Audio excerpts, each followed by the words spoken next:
آج سے 5 سال پہلے 10 سال پہلے لڑکا لڑکی کو لے کر کے بھاگتا تھا، لڑکا لڑکی کو لے کر کے بھاگتا تھا، چاہے مسلمان لڑکا لڑکی کو لے کر کے بھاگے، چاہے غیر مسلم لڑکا لڑکی کو لے کر کے بھاگے۔ لیکن اس سال کے اندر 2 سال سے 3 سال سے کچھ اور ہو رہا ہے، لڑکا لڑکی کو لے کر کے بھاگ نہیں رہا ہے، چاہے مسلمان لڑکا ہو چاہے غیر مسلم لڑکا ہو، اب لڑکی ہی لڑکے کو لے کر کے بھاگ رہی ہے۔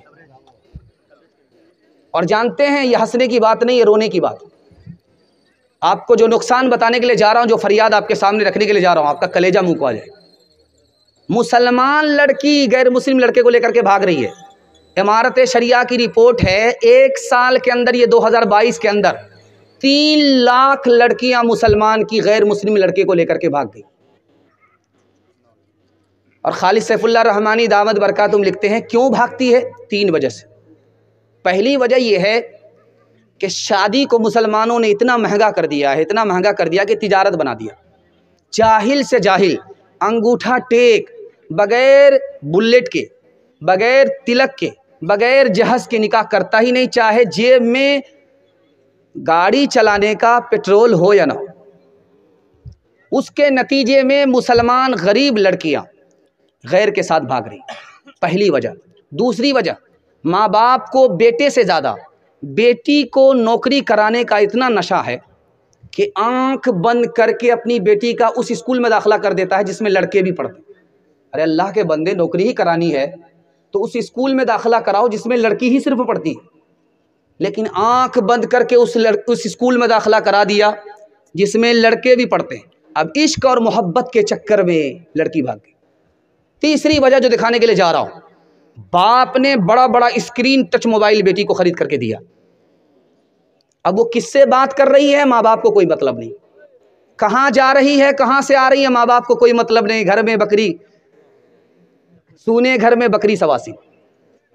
لڑکی بھاگ گئی۔ جانتے ہیں کیا نقصان ہوا؟ 2 نقصان ہوا۔ عورت کی آبرو الگ گئی، اس کا ایمان الگ چلا گیا۔ ہاتھ جوڑ کر کے میں آپ سے کہتا ہوں، آپ اپنی شادی کو سنت کے مطابق کیجئے اور اس اسکول میں اپنی بیٹی کا داخلہ کرائیے جس میں صرف لڑکیاں پڑھتی ہیں، اور اپنی بیٹی کو اسکرین ٹچ موبائل مت دیجیے۔ میں گارنٹی لیتا ہوں آپ کی بیٹی کو اللہ فاطمہ اور عائشہ بنائے گا۔ ہاتھ اٹھا کر کے وعدہ کیجئے انشاءاللہ بیٹی کی ہر خواہش پوری کریں گے۔ ایک مثال پر پیغام ختم کر رہا ہوں، دھیان سے سنیے گا اس کو۔ ایک بادشاہ تھے، اس کے 3 وزیر تھے۔ ایک وزیر بنگالی تھا، ایک وزیر بہاری تھا، تیسرا وزیر پنجابی تھا۔ پنجابی کہتا تھا میں بہاری سے اچھا، بہاری کہتا تھا میں بنگالی سے اچھا، اور بنگالی کہتا تھا بہاری پنجابی سب سے اچھا۔ سب تکبر کرتے تھے اور دوسرے کو عزت دینے کے لیے، تواضع کرنے کے لیے کوئی تیار نہیں۔ بادشاہ تنگ آ چکا تھا تینوں کے جھگڑے سے، سوچا کہ تینوں کو ٹھکانے لگانا ہو۔ تینوں کو بلا کر کے بادشاہ نے کہا تینوں کا امتحان ہوگا، جو پاس کرے گا وہ یہاں رہے گا، جو امتحان پاس نہیں کرے گا وہ یہاں سے برخاست ہو جائے۔ بہاری سے پوچھا کہ تم کو کیا پسند؟ کا مجھے بیر پسند ہے، کا بیر لے کر کے آؤ۔ بنگالی سے پوچھا کہ تمہیں کیا پسند؟ کا مجھے مالدہ آم پسند ہے، کا لے کر کے آؤ۔ پنجابی سے پوچھا کہ تمہیں کیا پسند ہے؟ کا مجھے کٹہل پسند ہے، کا لے کر کے۔ تینوں لائن سے لگ گئے۔ سب سے پہلے بہاری کا امتحان ہو رہا، تو بادشاہ نے بہاری سے کہا کہ کیسے بیر کھاتے؟ کہا حضور گٹھلی نکالتے ہیں، چھلکا پھینکتے، چبا کر کے کھاتے ہیں۔ کہا دیکھو امتحان ہو رہا ہے، گٹھلی نہیں نکال سکتے، چھلکا پھینکنے کی اجازت نہیں، چبا کر کے کھا نہیں سکتے، نگل کر کے بیر پاس کرنا ہوگا۔ بیر پاس ہوگا، امتحان پاس، بیر اٹکا یہاں سے برخاست۔ اب ہائیبریڈ بیر تھا، وہ سگوا بیر تھا، لمبا بیر تھا، کہاں سے پاس ہوگا؟ جا کر کے اٹک گیا تو باپ باپ کرنے لگا، رونے لگا۔ اس کے بعد جو کھونکی ہوئی تو دوبارہ منہ میں بیر واپس آ گیا، اندر نہیں گیا تو ہنسنے لگا۔ بادشاہ کو بڑی حیرت ہوئی کہ اس کا رونا تو سمجھ میں آتا ہے کہ موت کا خوف ہے، موت کا ڈر ہے، اس لیے روتا ہے، لیکن ہنستا کیوں؟ تو بادشاہ نے حیرت سے پوچھا وہ نالائق، تیرا رونا تو سمجھ میں آ رہا کہ موت کے ڈر سے تو روتا ہے، لیکن ہنستا کیوں؟ کہا حضور ہنسنے کی وجہ یہ ہے کہ چھوٹے سے بیر میں میرا یہ حال ہے، یہ آم کٹہل والے کا کیا حال ہو۔ یہ اسکرین ٹچ موبائل نے باپ کو بندر بنایا، بیٹی کو ہنومان بنائے گا کہ نہیں بنائے گا؟ یہ لنکا جلائے گی یا لنکا بجھائے گی؟ ہاتھ جوڑ کر کے میں آپ سے کہتا ہوں اپنی بیٹی کے ایمان کی حفاظت کیجئے، آبرو کی حفاظت کیجئے۔ ہاتھ اٹھا کر کے وعدہ کیجئے انشاءاللہ بیٹے سے زیادہ بیٹی پر نگرانی کریں گے۔ ہاتھ اٹھائیے انشاءاللہ، انشاءاللہ۔